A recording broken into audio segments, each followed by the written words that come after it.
सहनाववतु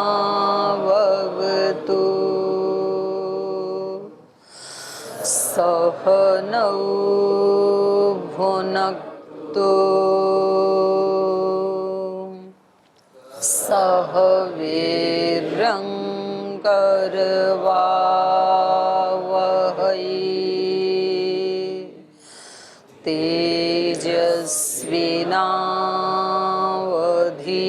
तेजस्विनावधीतमस्तु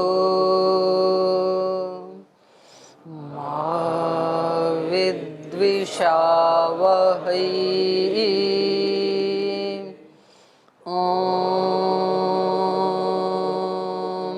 व्रतानां व्रतपते व्रतं चरिष्यामि तच्छकेयं तन्मे राध्यताम्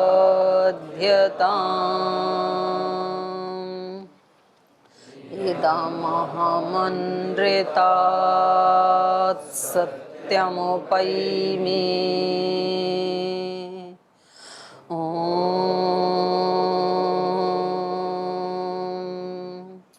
शान्ति शान्ति शान्तिः।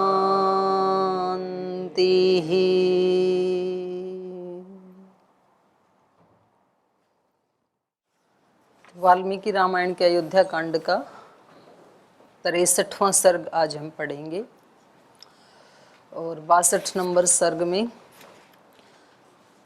भरत जी ने राज्य ग्रहण करने से इनकार कर दिया और जिन पुरोहितों ने उनको ये ऑफर किया था उनको उन्होंने बता दिया कि हमारे कुल की रीति नहीं है, हमारे कुल में सदा ज्येष्ठ भ्राता को ही राज्य के ऊपर अभिषेक किया जाता है और उनको वापस लाने के लिए मैं हर संभव प्रयास करूंगा और मैं स्वयं जाऊंगा।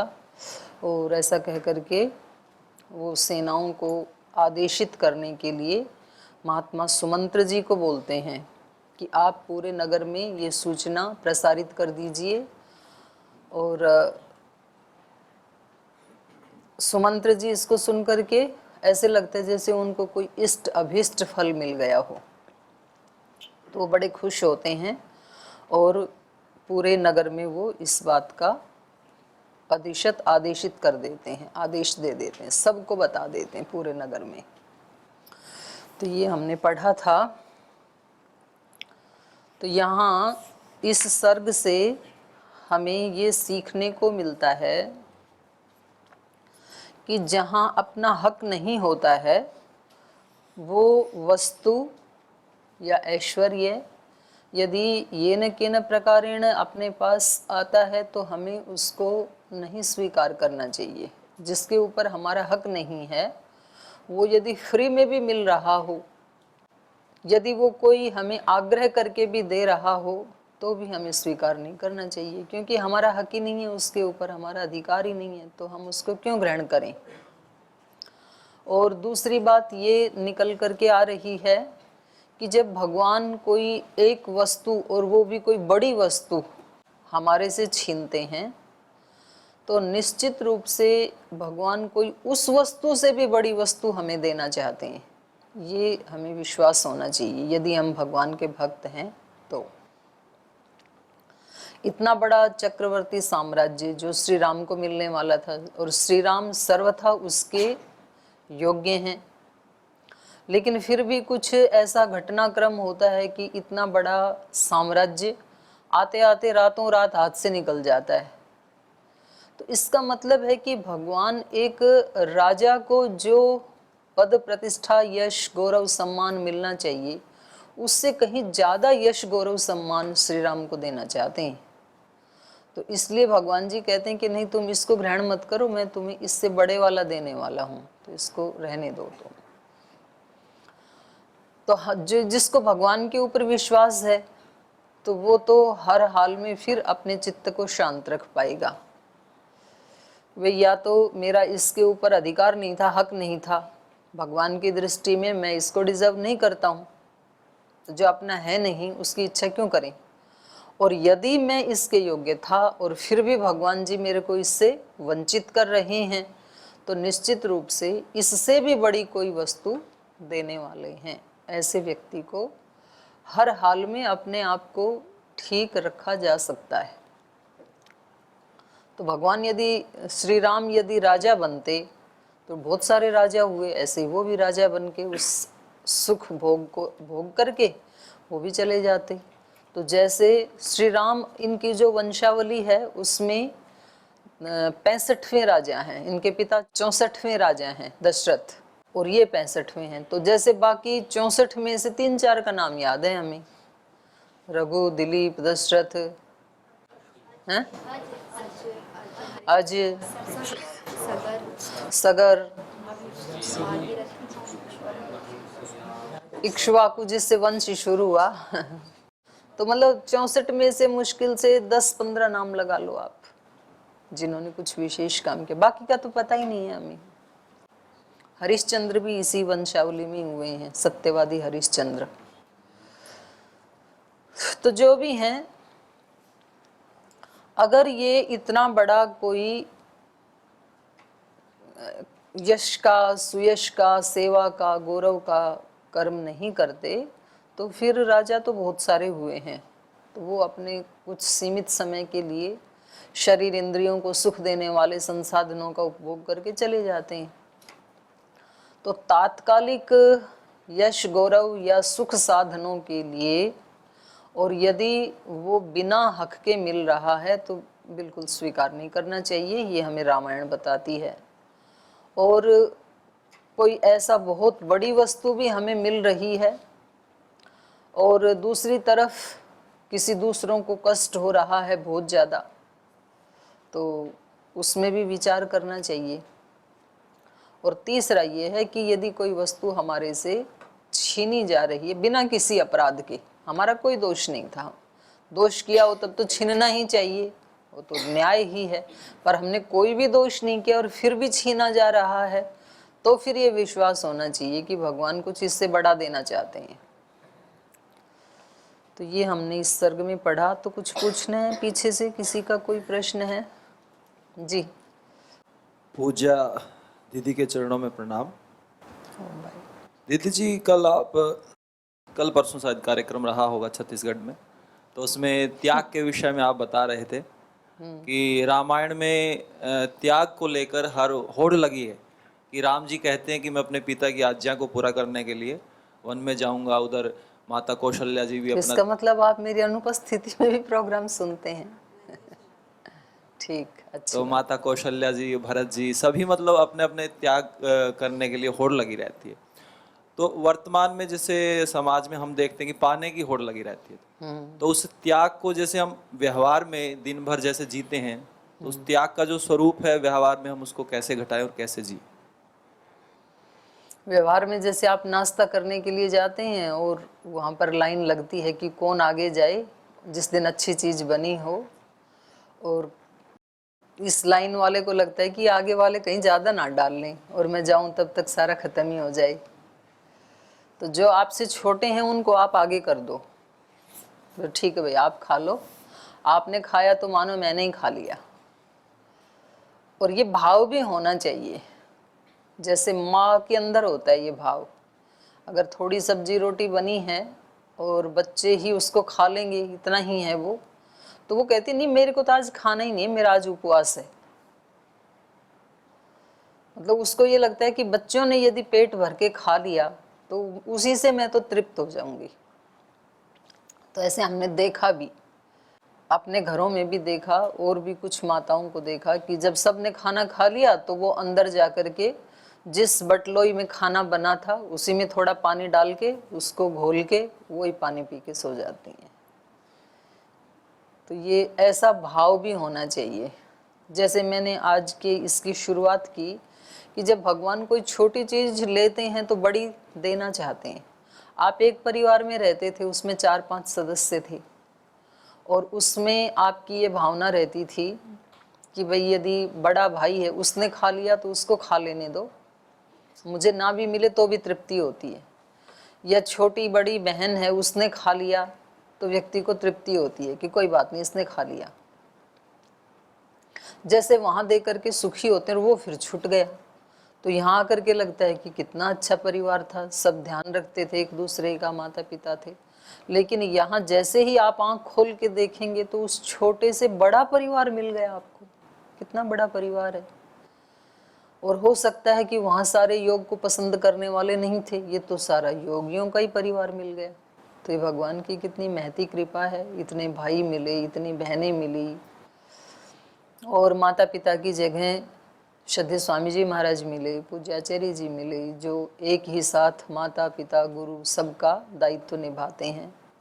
तो यहाँ पर फिर जितनी जितनी वो भावनाएं विस्तृत होती जाएंगी, तो वैसे वैसे आप दिन के कार्य जो दिनचर्या है उसमें भी त्याग करते जाएंगे। तो ऐसे अवसर आते ही रहते हैं।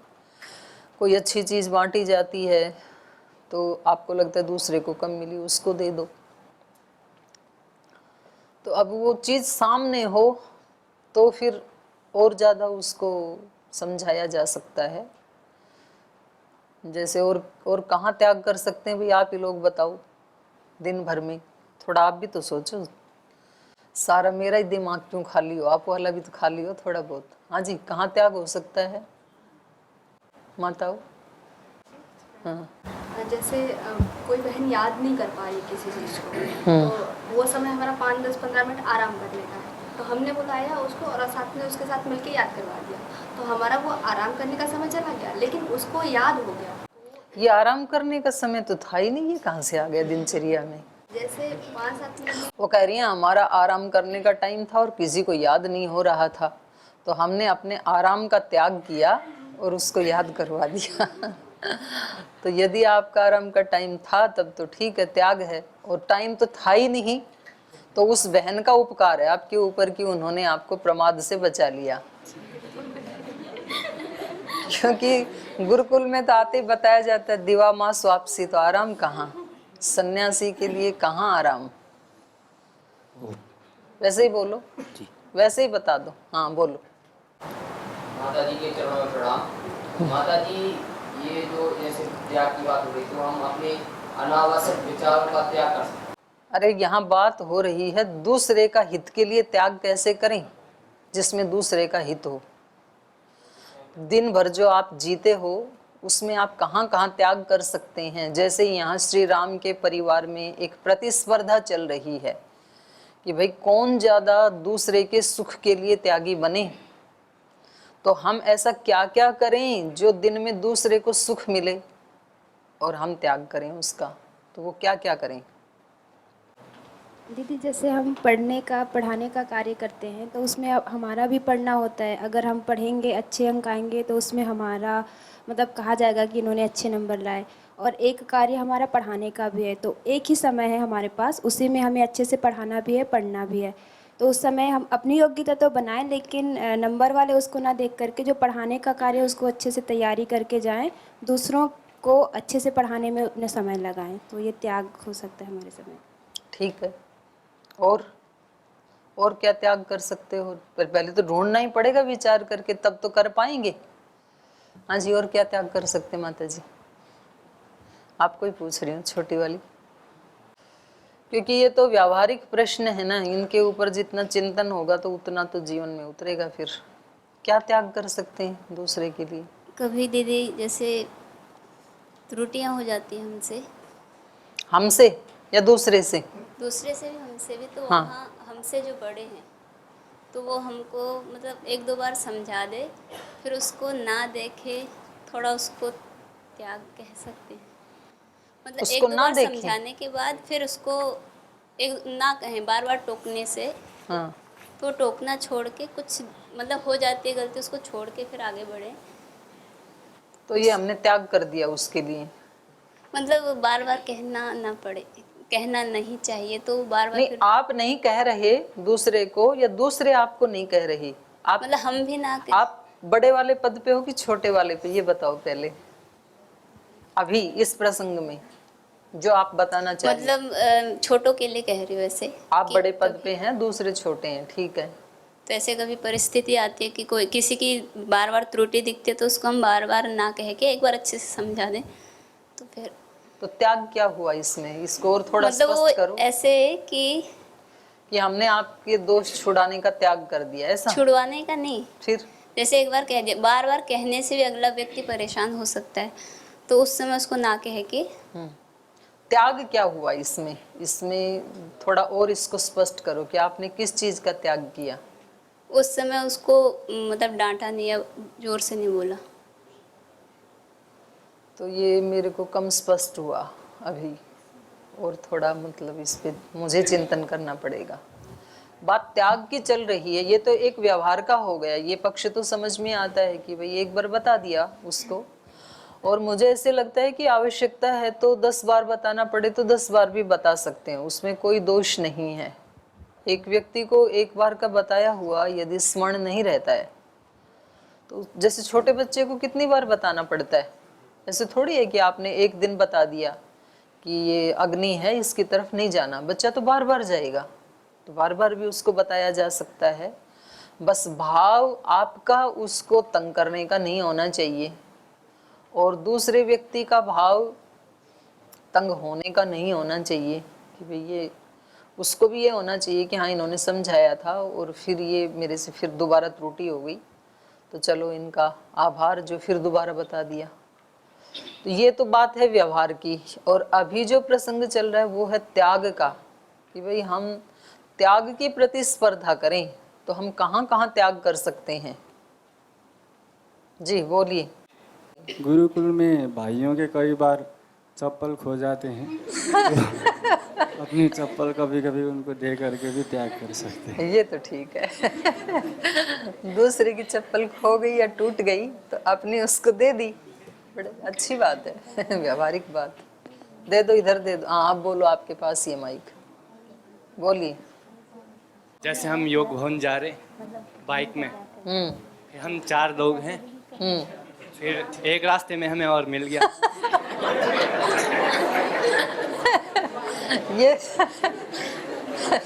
ये वाला त्याग मत करना भाई। नहीं, फिर हम बाइक से उतर गए, 5 उसको तो गिर बैठा जाओगे ना, फिर आप उतर जाना। जी हम उतर जाएंगे। अच्छा आप उतर गए, हाँ फिर ठीक है, ये तो त्याग है कि चलो हम पैदल आ जाएंगे आप जाओ। वैसे 3 ही बैठा करो, 4 नहीं बैठना, 2 ही बैठ सकते हैं। अच्छा बाइक पे 2 ही अलाउ बता रहे हैं आचार्य जी लेकिन 2 हैं तो भी खुद उतर के दूसरे को बिठा लेना, अच्छी बात है ये। इधर दो, इनको तपोधन जी को दे दो माइक। जी ओम माता जी प्रणाम। जीवन में महती आवश्यकताएं हैं, उनका इस्तेमाल करते हुए जितने में मेरा काम चल जाए उसमें से कुछ भाग त्याग कर दें हर परिप्रेक्ष्य में। जैसे कि एक बाल्टी में हम नहा सकते हैं पानी, एक बाल्टी में, हाँ तो जी यदि समय अनुसार देखा जाता है समाज में कि 2 बाल्टी से नहाता है कोई, तो 1 बाल्टी कर दें। और यदि ठंड हो तो आधी बाल्टी में भी नहा सकते हैं तो ये त्याग हो गया।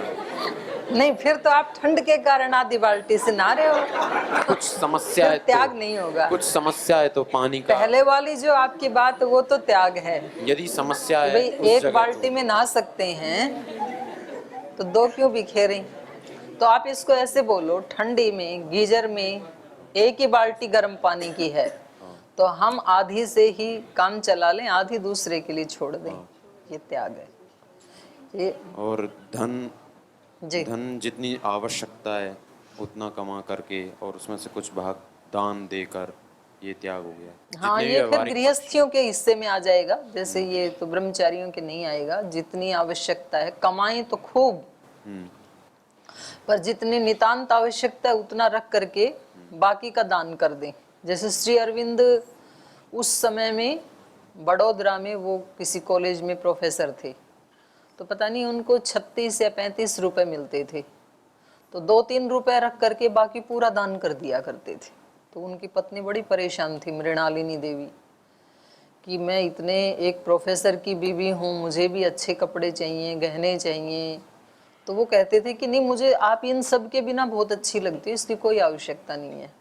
तो ये उनके हिस्से में आता है। और यदि सन्यासी ब्रह्मचारी की बात करें तो फिर श्रद्धेय स्वामी जी महाराज हमारे आदर्श हैं। सुबह से शाम तक इतना कमा के, मतलब ये जो कोई मेंबर बन रहा है, कोई दान दे रहा है, तो ये उनके पुरुषार्थ के बदले में ही तो दे रहा है। ऐसे तो कौन देता है? ऐसे तो सड़क पे भीख मांगने वालों को कोई 5 रुपए भी देता नहीं है, उनको दुत्कार देता है। और यहाँ आकर के यदि कोई 5 लाख भी दे रहा है अपनी इच्छा से, या 11 लाख दे रहा है, तो ये उनकी कमाई ही मानी जाएगी ना, पुरुषार्थ के बल पे ही दे रहा है कोई। तो उसमें से स्वामी जी महाराज अपने ऊपर एक भी खर्च ना करके पूरा का पूरा फिर दूसरों की सेवा में लगा दे रहे हैं, तो ये त्याग है। और आप लोग यहाँ गुरुकुल में आए हैं, तो आप लोग भी दूसरे लोगों की तरह कुछ शरीर इंद्रियों के सुखों का उपभोग कर सकते थे, सबके घर में ही, अपने अपने घर में यथा योग्य सामर्थ्य के अनुसार जितने भी भोग उपलब्ध थे, तो उनका त्याग करके आप यहाँ आए हैं। और फिर यहाँ आकर के जो यहाँ के नियम हैं गुरुकुल के, जो यहाँ की पढ़ाई है, विद्या अर्जन है, व्रताभ्यास है, योगाभ्यास है, विद्याभ्यास है, ये आप इसलिए कर रहे हैं कि पहले मैं स्वयं दुखों से मुक्त होऊं और सब दिव्य शक्तियों से युक्त होऊं, और फिर मैं दूसरे लोगों को भी वैसा बनाऊं। तो ये भी त्याग है। ऐसा जीना भी, निष्ठापूर्वक जीना, ये भी त्याग का ही जीवन है। ठीक है जी। समूह में रहते हैं तो स्नान करना होता है, एक ही स्नानागार है, तो कौन पहले चले जाए तो उसके लिए त्याग कर सकते हैं, उनको पहले भेज दिया जो दूसरा जाना चाहते हैं। ठीक है, छोटा तो त्याग है ही ये भी। ठीक है, आप नहा लो पहले, इतनी देर में हम प्राणायाम आदि कर लेते हैं। इधर दो बहनों को, इधर फर्स्ट पंक्ति में दे दो, पीछे दे दो। जी, चल रहा है, बोलिए आप। अगर मेरे वाणी से, व्यवहार से किसी को कष्ट हो तो वो वाणी और व्यवहार का त्याग कर नहीं, फिर वो त्याग नहीं होगा, वो आपका अपना व्यवहार ठीक करना हुआ। मतलब वो आपका गलत ही था जिससे कष्ट हो रहा था, तो ये नहीं कि चलो उसको तो नहीं बोलेंगे पर अपने पास तो रखेंगे उसको, तो ये ठीक नहीं है। ये त्याग की श्रेणी में नहीं आएगा, ये तो अहिंसा की श्रेणी में आएगा। भाई हमारे से किसी को तकलीफ हो रही थी तो हमने वो छोड़ दिया। तो पहले हिंसा हो रही थी, अब अहिंसा हो गई। जी माता जी, जैसे हम घर से आए, घर को छोड़ दिया, मतलब घर को त्याग किया, तो अब मतलब घर को त्यागने का मतलब जो आपने कहा था सुख सुविधाएं, तो यदि हम यहाँ पे भी हम सुख सुविधाओं को लें, हम घर पे ले सकते, उससे अधिक भी, तो वो फिर त्याग नहीं। हाँ, वो तो त्याग नहीं होगा। और ये भी मतलब यहाँ आना ही घर का त्याग है, ये भी डाउटफुल है। पता नहीं घर का त्याग किया कि नहीं किया, क्योंकि घर तो दिमाग में होता है।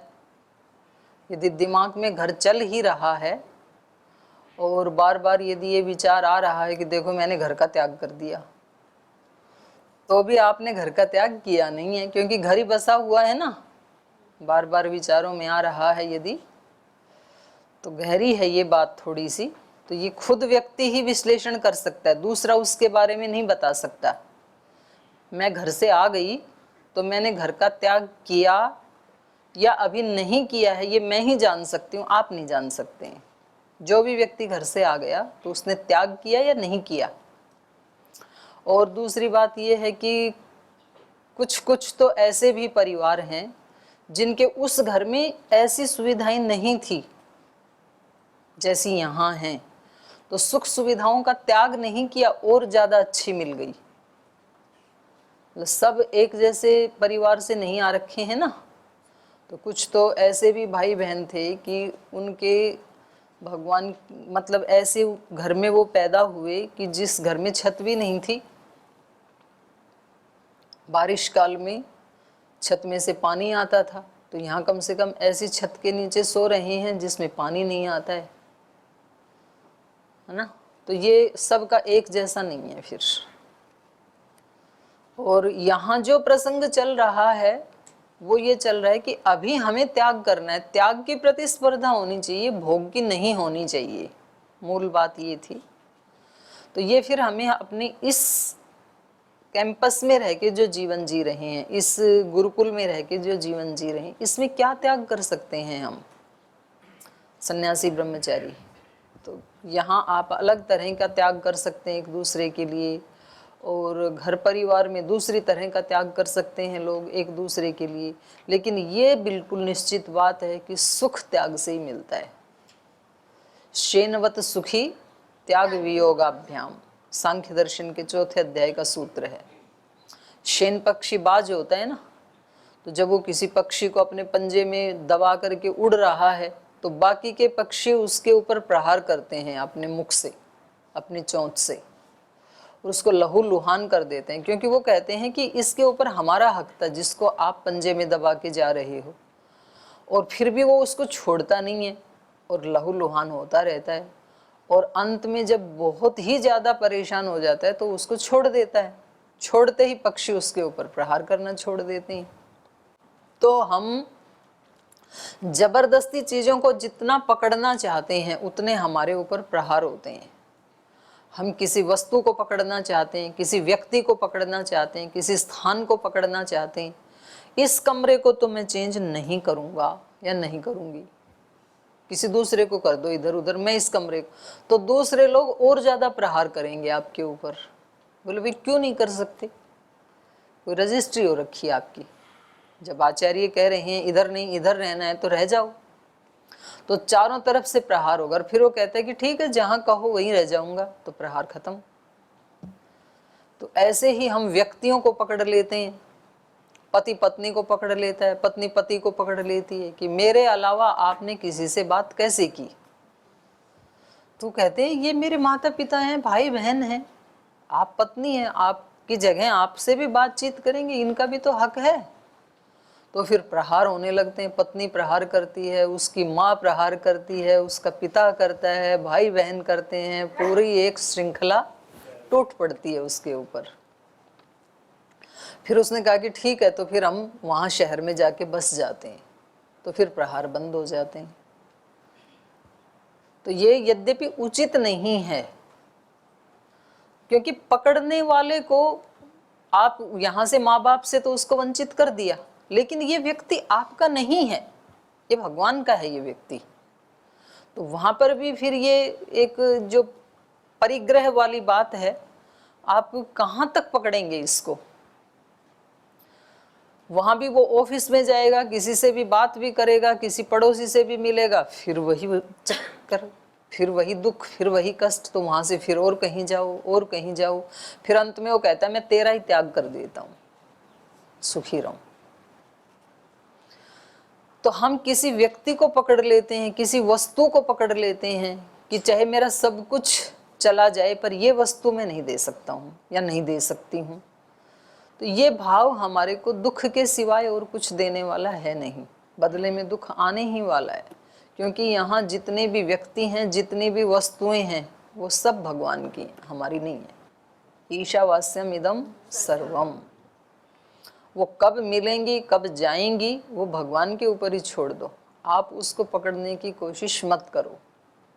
तो इसको भी त्यागमय जीवन कहा है। ठीक है।